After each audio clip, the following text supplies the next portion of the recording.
Hello प्यारे साथियों, नमस्कार। स्वागत है आप सभी लोगों को अपना प्यारा सा परिवार मैट्रिक बोर्ड वाल्स में। तो मैं आज आप सभी लोगों के सामने एक नई क्लास, शानदार, जानदार और मज़ेदार क्लास, कहने का मतलब फिजिक्स की 3rd क्लास को लेकर आया हूँ, जिसमें मैं आपको बताने वाला हूँ परावर्तन के नियम और उससे संबंधित कुछ बातें।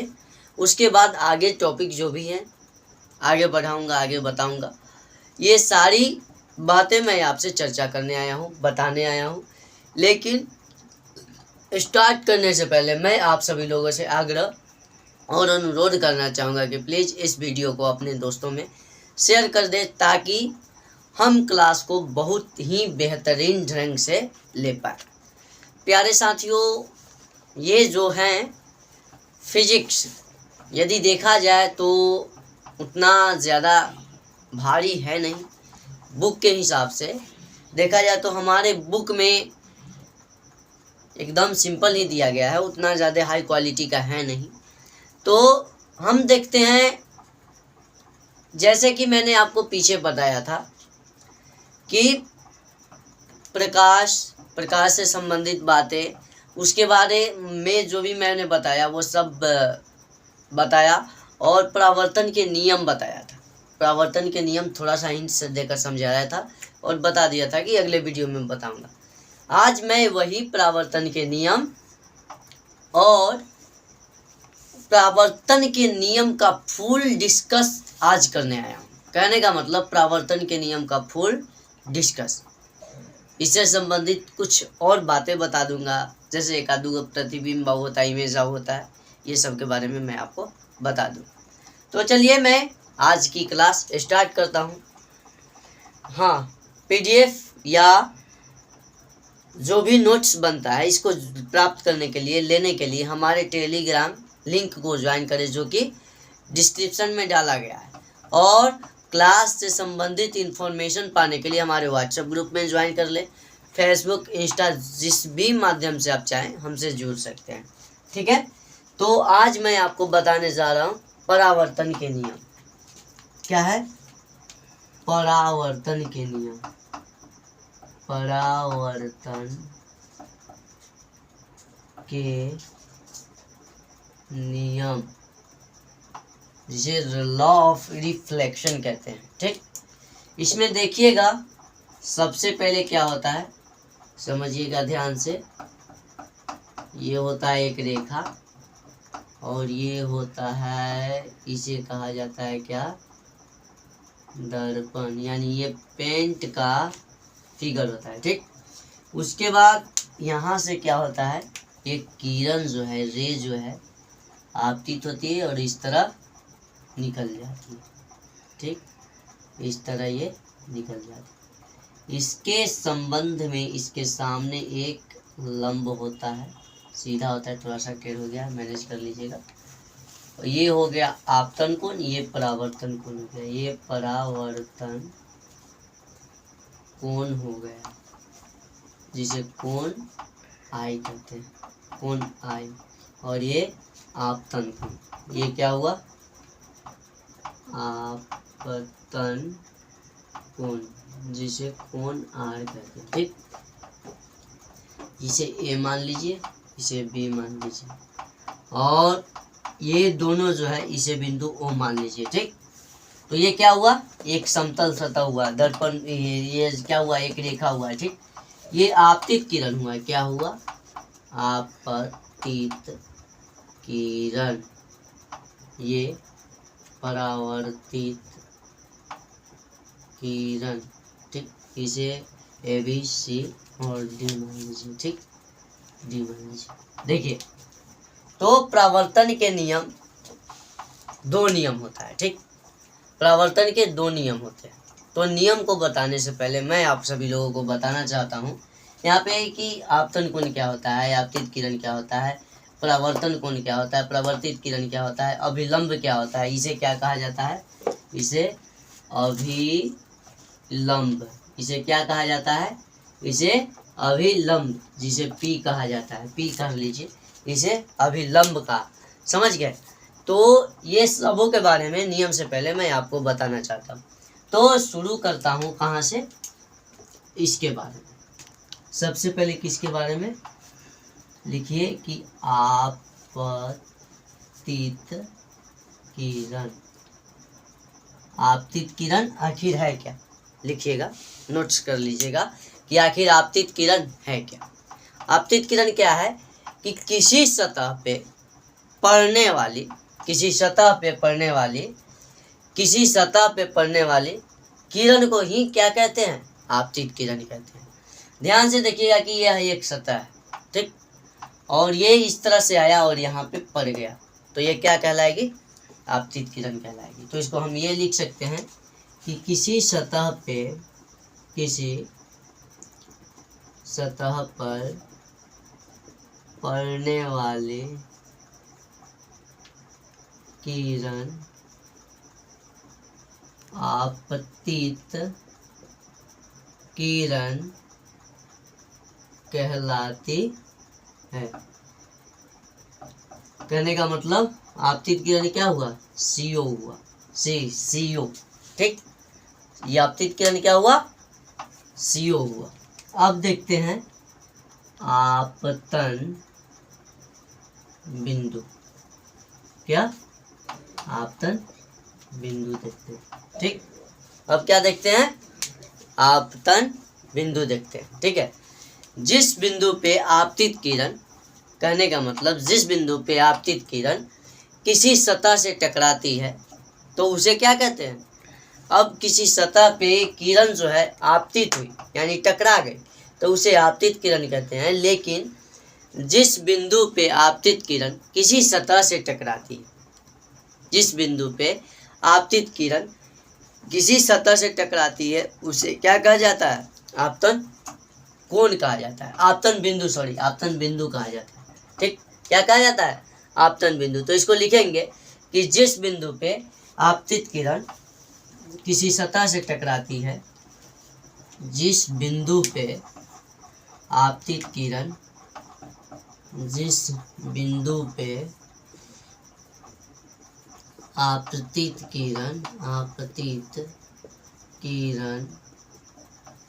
किसी सतह से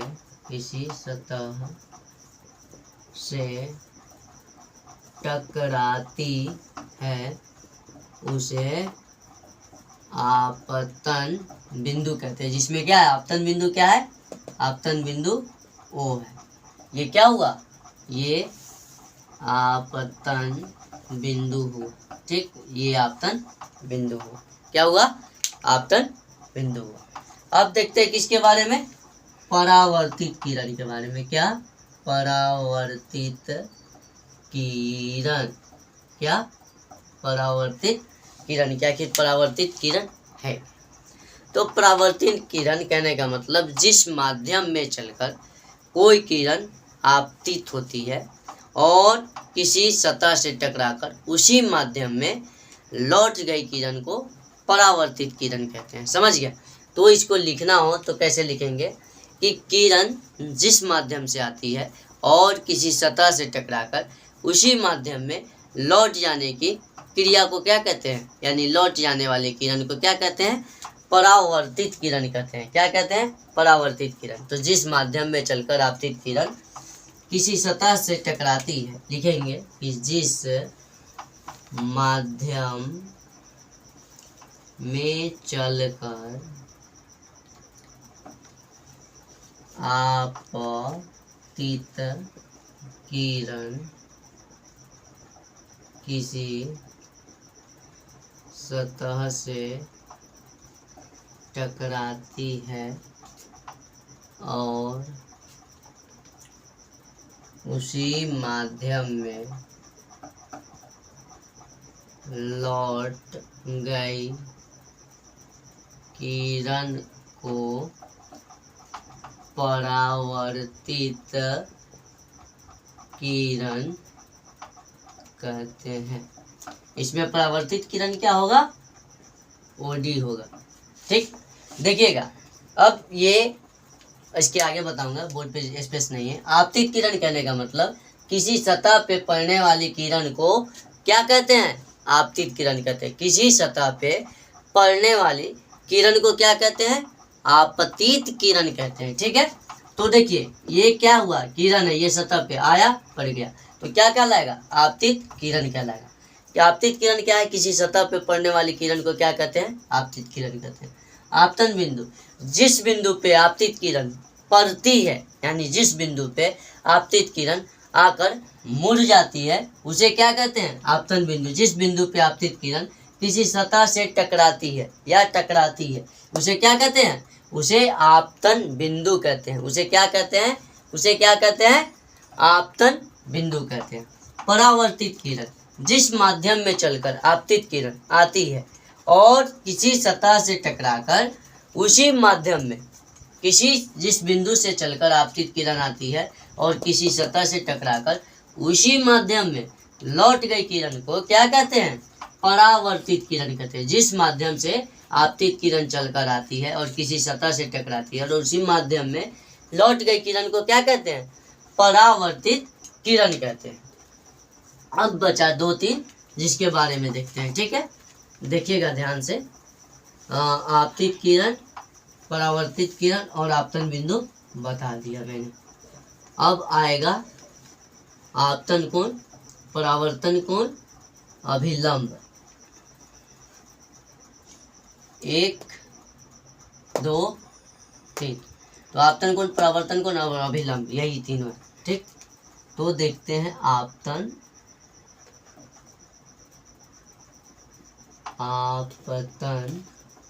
आपतन कोण।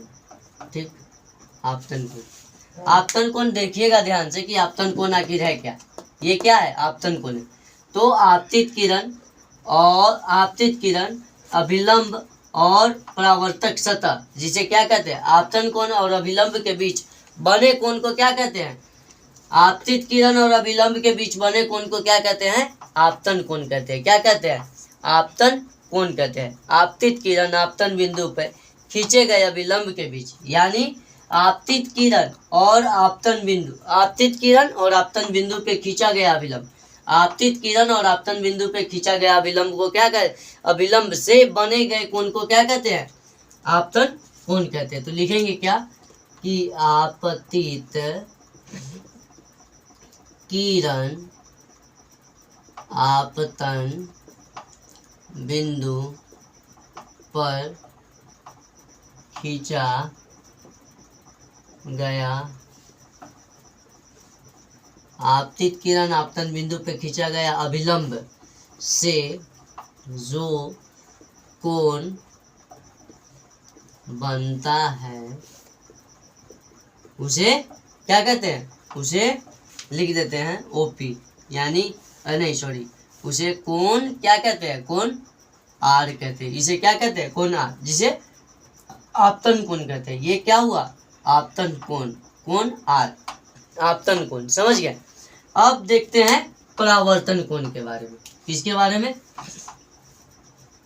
परावर्तन कोण के बारे में। ठीक, इसमें सेम लिख देंगे कि आपतित किरण परावर्तित किरण आपतन बिंदु पे खींचा गया अभिलंब, यानी परावर्तित किरण से जोड़ देना है और उसके साथ जो कोण बनता है वो परावर्तन कोण कहलाएगा। तो लिखेंगे परावर्तित किरण आपतन बिंदु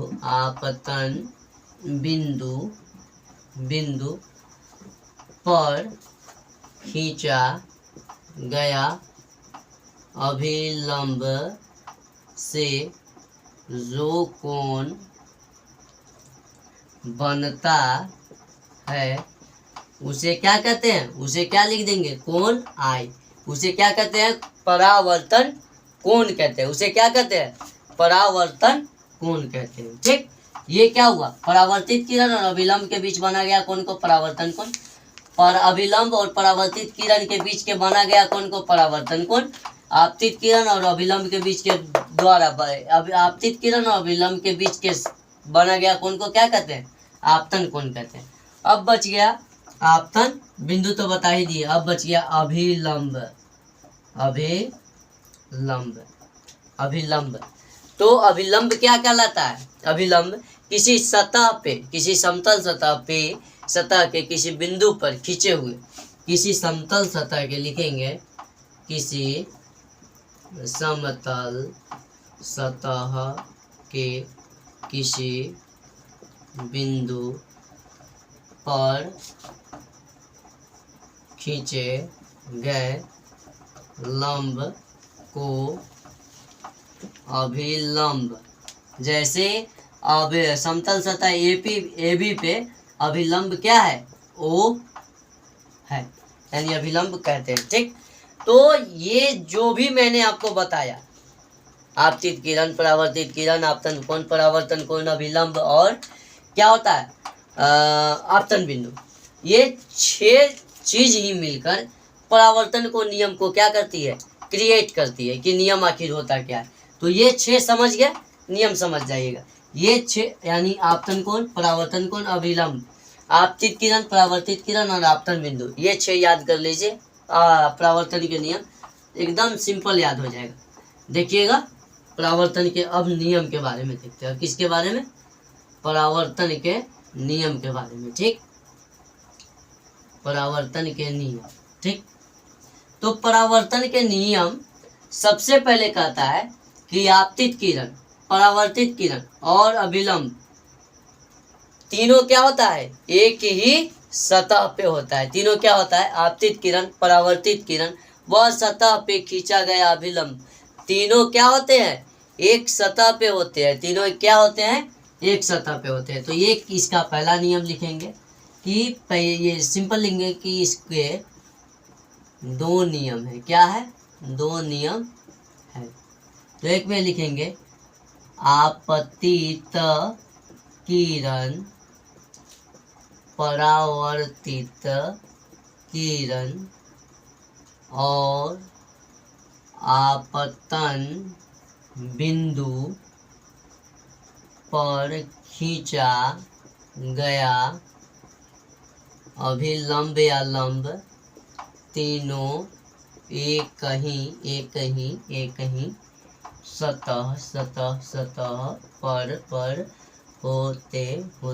होते हैं। ठीक, आपतित किरण, परावर्तित किरण और आपतन बिंदु पे खींचा गया अभिलंब, तीनों क्या होता है? एक ही सतह पे होता है। तो ये पहला नियम। दूसरा नियम क्या है कि आपतन कोण परावर्तन कोण